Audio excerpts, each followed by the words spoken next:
రెడ్డి సొంత జిల్లా ఉమ్మడి పాలమూరులో ఆయన 2 రోజుల పర్యటన ఖరారైంది. బెంగళూరు నుంచి ఇవాళ హైదరాబాద్ చేరుకున్న ముఖ్యమంత్రి మధ్యాహ్నం 3 గంటలకు పాలమూరు పర్యటనకు బయలుదేరనున్నారు. మొదటి రోజు తన సొంత నియోజకవర్గానికి నీరందించే నారాయణపేట జిల్లాలోని మక్తల్, నారాయణపేట, కొడంగల్ ఎత్తిపోతల పథకం పనులను పరిశీలిస్తారు. అనంతరం గద్వాల జిల్లాలోని గుడ్డెందొడ్డి రిజర్వాయర్ను సందర్శిస్తారు. జూరాల విస్తరణ ప్రణాళికలను సమీక్షిస్తారు. ఈ 2 ప్రాంతాల మధ్యలో కోయిల్ సాగర్, జూరాల, కృష్ణా, భీమా నదులపై తాజాగా ప్రతిపాదిస్తున్న బ్యారేజీల ప్రాంతాలను ఏరియల్ వ్యూ ద్వారా పరిశీలిస్తారు. అనంతరం నాగర్ కర్నూలు జిల్లా కొల్లాపూర్ మండలం సోమశిలకు చేరుకుని అక్కడే ఉమ్మడి జిల్లా ప్రాజెక్టులపై సమీక్ష నిర్వహించి రాత్రి బస చేస్తారు.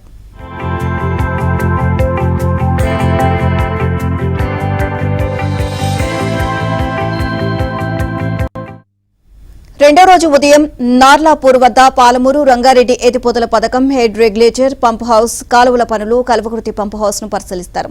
అక్కడి నుంచి ఏరియల్ వ్యూ ద్వారా ఏదుల రిజర్వాయర్ ను పరిశీలిస్తారు. తర్వాత వటెం రిజర్వాయర్ ను చేరుకుని అక్కడి పనులను సమీక్షించి మహబూబ్ నగర్ జిల్లా బోధ్పూర్ మండలంలోని కరీవెన్ రిజర్వాయర్ ను సందర్శిస్తారు. ఇక్కడ మీడియా సమావేశం నిర్వహిస్తారు. అనంతరం జడ్చేల మండలంలోని ఉద్దండాపూర్ ను రిజర్వాయర్ ను సందర్శించి అక్కడ ఏర్పాటు చేసే బహిరంగ సభలో ప్రసంగించి రోడ్డు మార్గం ద్వారా హైదరాబాద్ కు బయలుదేరతారు. ఇక 2 రోజుల పాటు సీఎం పర్యటన అధికంగా హెలికాప్టర్ ద్వారానే సాగనుంది.